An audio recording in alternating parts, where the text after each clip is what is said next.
একথা সত্য, তারা আমায় ভালোবেসেছিল। সেই ভালোবাসা আমাকে কৃতজ্ঞ করে। কিন্তু নিশ্চয়ই তুমি জানো, তারা নীহারিকা মণ্ডলী, তার মাঝখানে তুমি একটিমাত্র ধ্রুব নক্ষত্র। তারা আভাস, তুমি সত্য।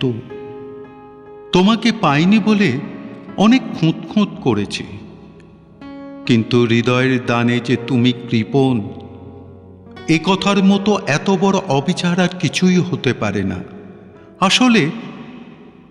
আসলে এ জীবনে তোমার কাছে আমার সম্পূর্ণ প্রকাশ হতে পারল না, হয়তো কখনোই হতে পারবে না। এই তীব্র অতৃপ্তি আমাকে কাঙাল করে রেখেছে। সেই জন্যেই আর কিছু বিশ্বাস করি বা না করি, হয়তো জন্মান্তরে বিশ্বাস করতে হবে। তুমি আমাকে স্পষ্ট করে তোমার ভালোবাসা জানাওনি কোনোদিন, কিন্তু তোমার স্তব্ধতার গভীর থেকে প্রতিক্ষণে যা তুমি দান করেছ, তার কোনো সংজ্ঞা দিতে পারিনি।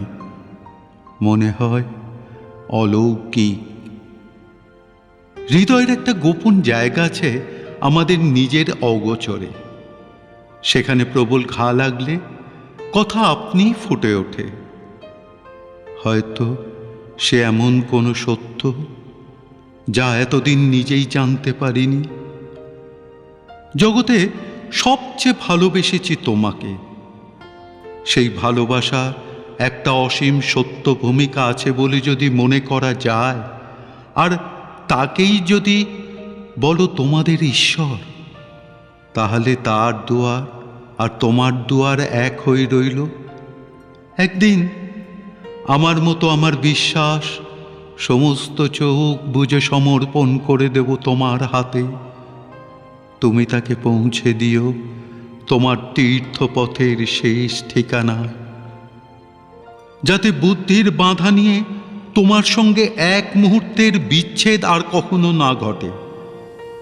তোমার কাছ থেকে আজ দূরে এসে ভালোবাসার অভাবনীয়তা উজ্জ্বল হয়ে উঠেছে আমার মনের মধ্যে। যুক্তি তর্কের কাঁটার বেড়া পার করিয়ে দিয়েছে আমাকে। আমি দেখতে পাচ্ছি তোমাকে লোকাতীত মহিমায়। একদিন বুঝতে চেয়েছিলুম বুদ্ধি দিয়ে, এবার পেতে চাই আমার সমস্ত দিয়ে।